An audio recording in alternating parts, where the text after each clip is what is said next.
കൊളോസോസ് 3-ാം അധ്യായം. ക്രിസ്തുവിനോടൊപ്പം നിങ്ങൾ ഉയർപ്പിക്കപ്പെട്ടെങ്കിൽ ദൈവത്തിന്റെ വലത്തുഭാഗത്ത് ഉപവിഷ്ടനായിരിക്കുന്ന ക്രിസ്തു വസിക്കുന്ന ഉന്നതത്തിലുള്ളവയെ അന്വേഷിക്കുവിൻ. ഭൂമിയിലുള്ള വസ്തുക്കളിലല്ല, പ്രത്യുത ഉന്നതത്തിലുള്ളവയിൽ ശ്രദ്ധിക്കുവിൻ. എന്തെന്നാൽ നിങ്ങൾ മൃതരായിരിക്കുന്നു, നിങ്ങളുടെ ജീവൻ ക്രിസ്തുവിനോടൊപ്പം ദൈവത്തിൽ നിഗൂഢമായി സ്ഥിതി ചെയ്യുന്നു. നമ്മുടെ ജീവനായ ക്രിസ്തു പ്രത്യക്ഷനാകുമ്പോൾ അവനോടുകൂടെ നിങ്ങളും മഹത്വത്തിൽ പ്രത്യക്ഷപ്പെടും. ജീവിതത്തിന് നിയമങ്ങൾ. അതുകൊണ്ട് നിങ്ങളിൽ ഭൗമികമായിട്ടുള്ളതെല്ലാം, അസന്മാർഗികത, അശുദ്ധി, മനക്ഷോഭം, ദുർവിചാരങ്ങൾ, വിഗ്രഹാരാധന തന്നെയായ ദ്രവ്യാസക്തി, ഇവയെല്ലാം നശിപ്പിക്കുവിൻ. ഇവ നിമിത്തം ദൈവത്തിന്റെ ക്രോധം വന്നു ചേരുന്നു. നിങ്ങളും ഒരിക്കൽ അവയ്ക്കനുസൃതമായി ജീവിക്കുകയും പ്രവർത്തിക്കുകയും ചെയ്തിരുന്നു. ഇപ്പോൾ അവയെല്ലാം ദൂരെ എറിയുവിൻ. അമർഷം, ക്രോധം, ദുഷ്ടത, ദൈവദൂഷണം, അശുദ്ധ ഭാഷണം തുടങ്ങിയവ വർജിക്കുവിൻ. പരസ്പരം കള്ളം പറയരുത്. പഴയ മനുഷ്യനെ അവന്റെ ചെയ്തികളോടുകൂടെ നിഷ്കാസനം ചെയ്യുവിൻ. സമ്പൂർണ്ണ ജ്ഞാനം കൊണ്ട് സൃഷ്ടാവിന്റെ പ്രതിച്ഛായയ്ക്കനുസൃതമായി നവീകരിക്കപ്പെടുന്ന പുതിയ മനുഷ്യനെ ധരിക്കുവിൻ.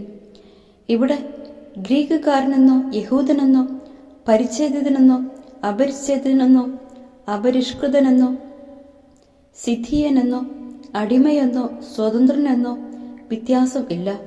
പിന്നെയോ ക്രിസ്തു എല്ലാമാണ്, എല്ലാവരിലുമാണ്. അതിനാൽ ദൈവത്തിന്റെ തെരഞ്ഞെടുക്കപ്പെട്ടവരും വാത്സല്യ ഭാജനങ്ങളും പരിശുദ്ധരുമെന്ന നിലയിൽ നിങ്ങൾ കാരുണ്യം, ദയ, വിനയം, സൗമ്യത, ക്ഷമ എന്നിവ ധരിക്കുവിൻ. ഒരാൾക്ക് മറ്റൊരാളോട് പരിഭവമുണ്ടായാൽ പരസ്പരം ക്ഷമിച്ച് സഹിഷ്ണുതയോടെ വർത്തിക്കുവിൻ. കർത്താവ് നിങ്ങളോട് ക്ഷമിച്ചതുപോലെ തന്നെ നിങ്ങളും ക്ഷമിക്കണം. സർവോപരി എല്ലാറ്റിനെയും കൂട്ടിയിണക്കി പരിപൂർണമായ ഐക്യത്തിൽ ബന്ധിക്കുന്ന സ്നേഹം പരിശീലിക്കുവിൻ. ക്രിസ്തുവിന്റെ സമാധാനം നിങ്ങളുടെ ഹൃദയങ്ങളെ ഭരിക്കട്ടെ. ഈ സമാധാനത്തിലേക്കാണ് നിങ്ങൾ ഏക ശരീരമായി വിളിക്കപ്പെട്ടത്. അതിനാൽ നിങ്ങൾ കൃതജ്ഞത നിർഭരരായിരിക്കുവിൻ. പരസ്പരം പഠിപ്പിക്കുകയും ഉപദേശിക്കുകയും ചെയ്യുമ്പോഴും കൃതജ്ഞത നിറഞ്ഞ ഹൃദയത്തോടെ ദൈവത്തിന് സങ്കീർത്തനങ്ങളും ഗാനങ്ങളും ആത്മീയ ഗീതങ്ങളും പാടുമ്പോഴും ക്രിസ്തുവിന്റെ വചനം നിങ്ങളിൽ സമൃദ്ധമായി വസിക്കട്ടെ.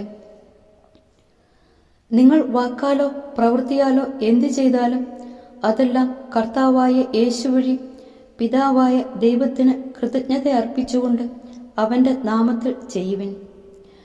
ഭാര്യമാരെ, നിങ്ങൾ കർത്താവിന് യോഗ്യമായ വിധം ഭർത്താക്കന്മാർക്ക് വിധേയരായിരിക്കുവിൻ. ഭർത്താക്കന്മാരെ, നിങ്ങൾ ഭാര്യമാരെ സ്നേഹിക്കുവിൻ.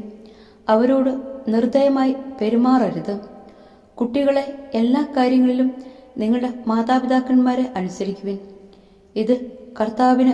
പിതാക്കന്മാരെ, നിങ്ങളുടെ കുട്ടികളെ പ്രകോപിപ്പിക്കരുത്. പ്രകോപിപ്പിച്ചാൽ അവർ നിരുന്മേഷരാകും. ദാസന്മാരെ, നിങ്ങളുടെ ലൗകിക യജമാനന്മാരെ എല്ലാ കാര്യങ്ങളിലും അനുസരിക്കുവിൻ. ഇത് മനുഷ്യപ്രീതിക്ക് വേണ്ടി മറ്റുള്ളവരെ കാണിക്കാനായി ചെയ്യുന്നതാകരുത്. കർത്താവിനെ ഭയപ്പെട്ടുകൊണ്ട് ആത്മാർത്ഥതയോടെ ചെയ്യുന്നതാകണം. നിങ്ങളുടെ ജോലി എന്തു തന്നെയായിരുന്നാലും മനുഷ്യനെയല്ല, ദൈവത്തെ സേവിക്കുന്നത് പോലെ ഹൃദയ പരമാർത്ഥതയോടെ ചെയ്യുവിൻ. നിങ്ങൾക്ക് പ്രതിഫലമായി കർത്താവിൽ നിന്ന് അവകാശം ലഭിക്കുമെന്ന് അറിഞ്ഞുകൊള്ളുവിൻ. കർത്താവായ യേശുക്രിസ്തുവിൽ തന്നെയാണല്ലോ നിങ്ങൾ ശുശ്രൂഷിക്കുന്നത്. തെറ്റ് ചെയ്യുന്നവന് ശിക്ഷ ലഭിക്കും.